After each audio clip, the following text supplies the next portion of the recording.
Look at the birds of the air.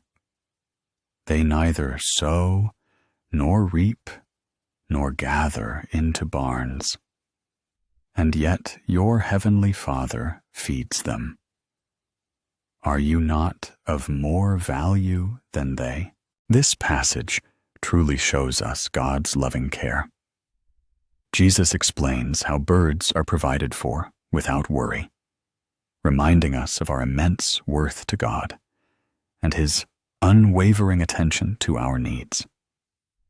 It's an invitation to trust Him more and worry less. So, let's reflect. In what specific area of your life is God inviting you to trust more deeply in His care today?